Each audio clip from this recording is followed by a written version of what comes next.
right, everybody, 2020 is a huge year for collecting data. And of course, by that wonderful lead-in, you know I'm talking about the census. So we have Tarina and Nikki. Tarina is at her very familiar, very comfortable place on the couch. We look forward to talking to you many times this year. Thank you for having me back. And then Nikki, I know you were playing the part of the enumerator extraordinaire today. Yes, and a stand-in model. Bella is right over. Bella was such a good model like last time, but she is off camera this time, so you can't see her. But she has a wonderful smile, and that is what all of the enumerators are going to be wearing, amongst other articles of clothing, right? That is correct. You'll be able to you'll be able to identify all of our enumerators by their friendly smile and their demeanor. And Nikki here has the essential items that every enumerator will be wearing so that you'll be able to easily identify them.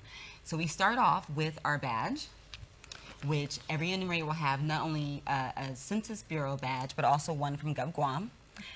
And then each one will have a yellow safety vest. I feel like we're in half photo shoot, half briefing before the plane takes off.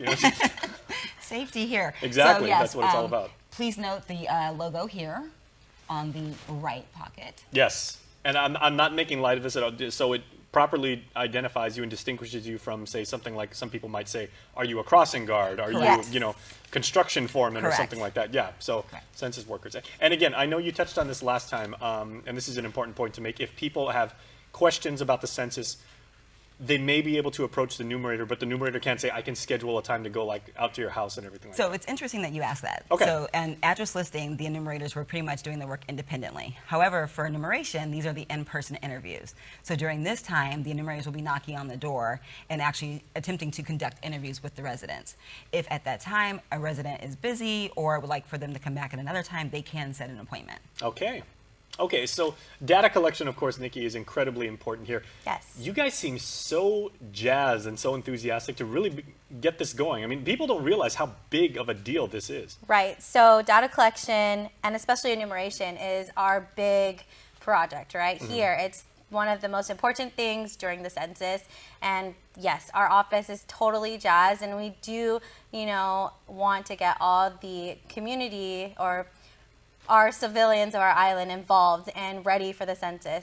How long should an average interview, we call them that, right? Right. With an island resident take and everything, the ballpark figure? So the Census Bureau estimates that each interview will take approximately 40 minutes. Now we know that won't be the same for everybody, but it really depends on the size of the household and how the interview questions go. That's not, okay. And Nikki, of course, you are local. There is a little bit of home court advantage. So 40 minutes for the actual interview, maybe add a little bit of 5 minutes. Hey, girl, who's your auntie? And, that, and, you might get the obligatory glass of iced tea, maybe a couple cookies, some Navy biscuits and everything like that. But, it's a small part of your day. Yes, and, we do encourage all of our respondents to also be kind all the time, Of course, our island hospitality is built that way, but just once again, encourage everyone to be kind. And also, we do recommend that any animals that they have, just kind of keep them restrained or tied up on the side so that we also encourage safety for both our respondents and our enumerators. Okay, I have always been a pessimist, so glass is half empty in my world. It's just the way I am. That's the way I'm wired. If people should have some sort of incident, say like, oh, my kid stayed home sick from school, or somebody came over to the house, and my girlfriend just broke up with her boyfriend, and we're having some girl time and everything. I'm consoling her and everything like that, and for whatever reason they're not able to entertain the enumerator. Can they book a reappointment at that time, or do they say, like, sorry, the situation is weird right now, but I'd really like to participate? So you have two options. One, the enumerator will actually just leave a notice of visit, which will say, I will be back in a couple of days. Or the resident can say, I would like you to come back on a specific day at a specific time, and then we can actually accommodate that. Okay, is that in the form of, like, is it one of those cards, or, kind of like the thing you hang on the doorknob? Or? It is. It's an official document from the Census Bureau, and it says notice of visit on it, and it will have the office number, which is 645-2020, in case anybody ever wants to call to verify that somebody legitimately came by for the census. It also includes a case-specific number that's only identifiable for that resident. Okay. And I do want to add on that we are working with our mayors. Our partnership team is working really hard with our mayors to do something called census centers. So like you mentioned before, if the respondent is busy at the time or rather complete the questionnaire elsewhere, we're working with the mayors to have them in every village so that they can have a trusted venue other than their household to complete the questionnaire. Okay, what if the the residents are, this is the way my brain works again. What if the residents, do they have to go inside the house, or what if they say, I've got a nice gazebo, we've got like a swing set, can we do it out there? It's a nice day, there's a cool breeze. Completely up to the resident. So Okay. an enumerator will never ask to come in, and a resident does not have to invite an enumerator in. Okay, so, or maybe they say, you know, like I've got some dogs and they can get kind of like, you know. Correct. They get a little bit nervous with strangers. Let me go outside the gate Yes. and talk to you out there. Totally Yeah. fine. Okay, very, very cool. Now, Nikki, I'm curious. How many, pro tip, right? How many interviews can the typical hard-charging, you know, motivated, dedicated enumerator do in a typical day? I would say that's really hard to answer just because the enumerator does work off of their schedule. So I would say maybe like, I mean, if it's half the day, I would say maybe like 3.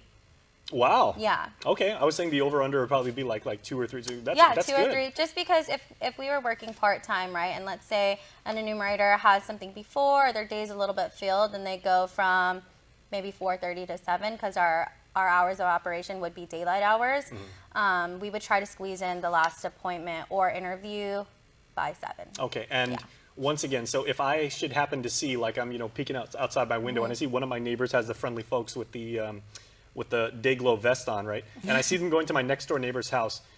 Does that necessarily guarantee that somebody should be paying me a visit, or are you guys just canvassing neighborhoods, and, you know, as far as the assignment of households go? Every household will receive a visit. Okay. So if you haven't received one yet, don't worry, you will not be forgotten. We will get to you as well. Okay, so like say there's a court, like as we say here in Dededo, like, or a cul-de-sac or something like that, or a street. Do you guys go one by one down the house, or? Yes, we do. Okay. Yes. Very cool. So if you see these friendly folks coming and everything like that, they're going to pay you a visit, and this is going to be time well spent. Okay. You guys are super excited to get started. Yes. Yeah.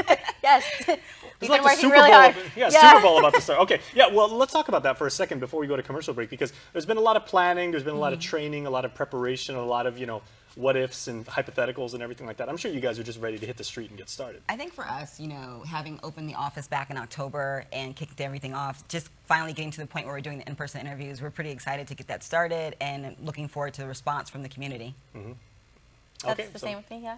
Okay, so you have the final word, Nikki, since this is your first time here. So what would you like to say to the people of the community as far as, you know, what their participation means to you? I would just encourage everyone that the census is something that will help our island greatly. It helps direct funds to programs like public services, schools, roads, and that's something that's really important for our island. So participate in the census. All right, well, ladies, thank you so much. Rock and roll. Let's go get this thing started. Yes. Thank you. Okay, Yes. and let's go get this commercial break started, but stay tuned because we will be back.